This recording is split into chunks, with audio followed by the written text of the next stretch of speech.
Ready to dive into the fascinating world of personality. You guys said us some really interesting stuff, and this time we're tackling different personality types. Oh, yeah. It's a real puzzle. It is. We're going to try to decode it together. We're looking at Surrounded by Idiots by Yeah. Thomas Erikson. Catchy title. It is catchy. Uh-huh. But before anyone gets offended, it's not about name calling. It's more about figuring out why people act the way they do. And how to talk to them. Right. Exactly. So we can actually, understand each other. Now, Erickson uses this thing called the DISC system, which breaks down personalities into 4 types. And he gives each one a color: red, yellow, green, and blue. Like a stoplight almost. Yeah, kind of. And no one's just one color. We're all a mix, right? Right. Like a personality smoothie. Exactly. But it gives us a place to start, a Yeah. way to decode the people around us. A framework. Yeah. So let's start with red. These are your driven, results-oriented folks, the ones who, love a good challenge. They can be a little impatient, though, maybe even come across as aggressive sometimes. Think of that neighbor who's always trying to have the best lawn on the block, super competitive. Got to win, right? Yeah, always got to win. And Erickson actually uses an example like that in the book. His neighbor Pele, who's always trying to, outdo him in the garden. It's really funny. So reds are all about action and results. Totally. So if you need something done fast, ask a red, Yeah. but maybe skip the small talk, right? Definitely. They want to cut to the chase. Now, yellows, they're totally different. Think super enthusiastic, optimistic, the life of the party. They can be a little all over the place sometimes, though. A bit scattered. Yeah.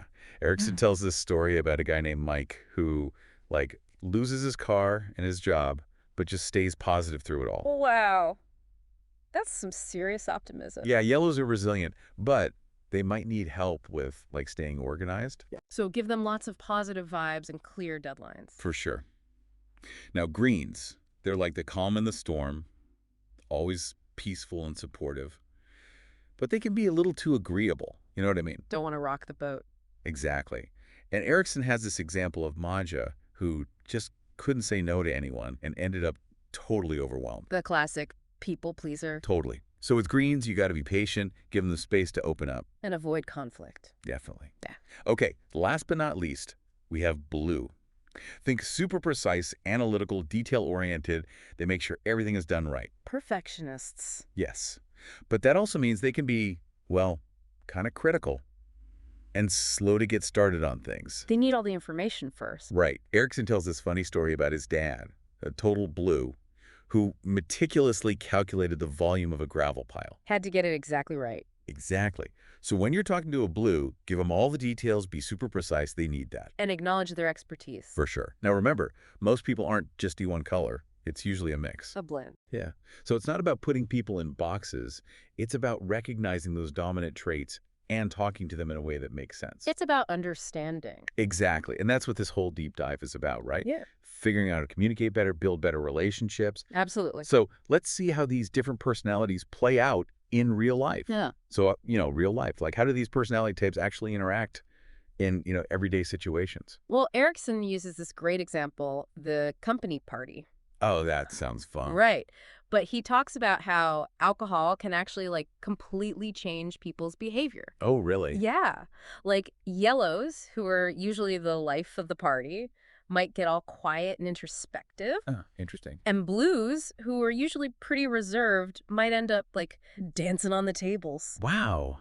That's wild. It is. It just goes Yeah. to show you that even though these colors can help us understand people, everyone's still an individual, right? Right. There are always exceptions. So it's about recognizing patterns, not putting Yeah. people in boxes, Yeah. right? Okay, but this whole personality thing, it can be really helpful when you're dealing with tricky situations, how people react to stress.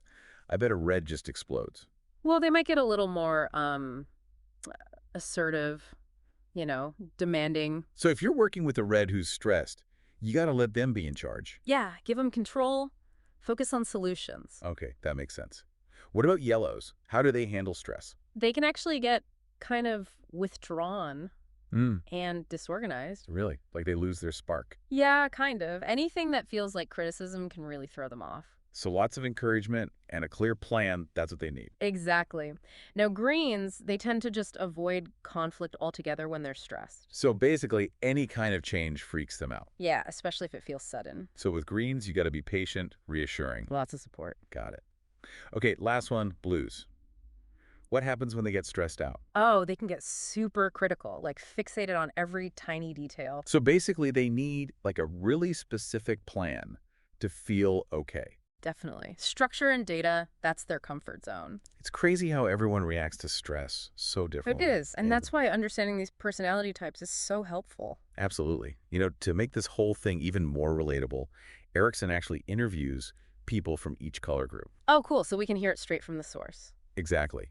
He starts with Helena, a Yeah. classic red personality. She was like a total go-getter, super successful entrepreneur. Sounds like a red, so what did she have to say? Well, she talked about how she used to think people were just slow, indecisive, but reading the book made her realize that her red traits could actually be kind of intimidating. Ah, a light bulb moment. Totally.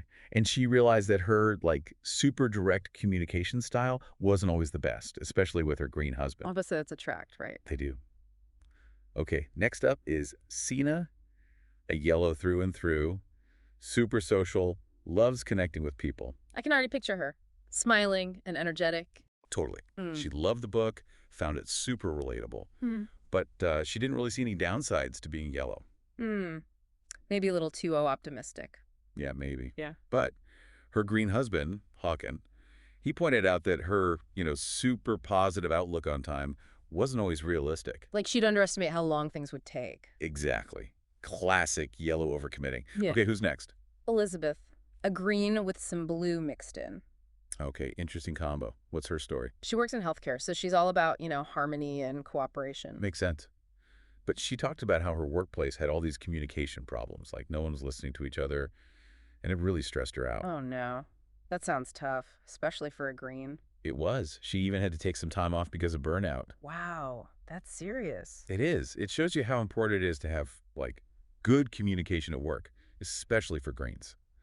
Okay, last interview. Stefan, a total blue. I bet he's super organized and analytical. You got it. He's a financial analyst, so those blue traits are perfect for his job. But he admitted he can get, lost in the details sometimes. A classic blue trap. But he also said that those details are what make him good at his job. Right. It's all about context. Exactly. Wow, these interviews are so insightful. It's one thing to read about these personality types, but hearing real people talk about their experiences, it just makes it all click. Definitely. It brings it to life. Totally.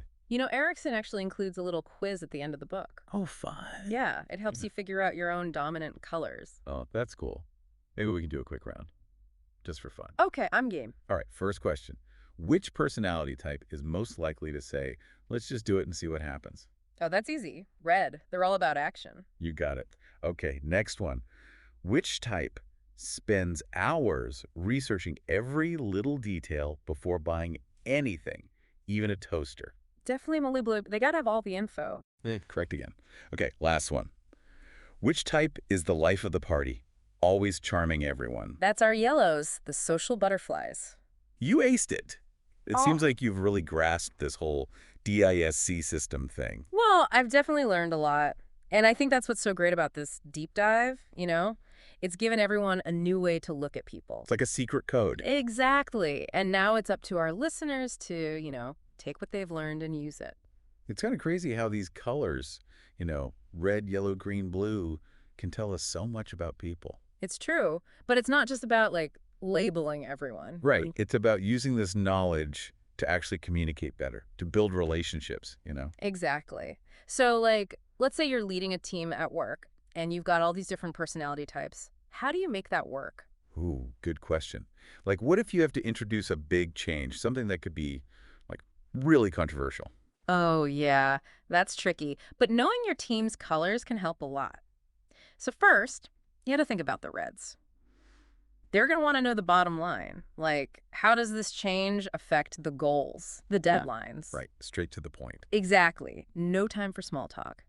Then you've got your yellows. They'll be all about the big picture, the positive impact. So you got to get them excited about it. Yeah. Give them the vision and make sure they feel included. Now, greens.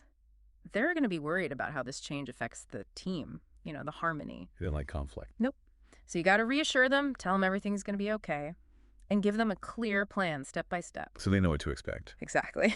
Yeah. And then the blues, they're going to want to see the data, the logic behind this change. Lots of details. Yeah. Answer all their questions, be super precise. So it's like speaking 4 different languages. It kind of is. But like any language, you get better with practice. The more you do it, the easier it gets. Exactly. Yeah. It's amazing how once you start seeing these patterns, you can't unsee them. It's like a superpower. Right. It changes how you see everyone. And not just at work, but in your personal life, too. You know, Erikson talks about how knowing your own and dominant colors can help you build better relationships. Oh, yeah. That's huge. Like, how do you react under pressure? Right. Do you freak out? Do you get quiet? It can tell you a lot about yourself. So if you know your strengths and weaknesses, you can, work on them. And communicate better with the people around you. Exactly. So we've talked about red, yellow, green, blue, how they interact, how this whole thing can change how we communicate. There's been a good deep dive. It has. But this is just the beginning, right? Now it's up to everyone listening to actually use this stuff. Yeah, go out there and observe people. Look for those patterns. And don't forget to pay attention to yourself, too. Right. Figure out your own colors. Yeah. It's all about understanding, isn't it? Understanding each other, understanding ourselves. Absolutely. And maybe, just maybe, with a little bit of understanding, we can make the world a little bit better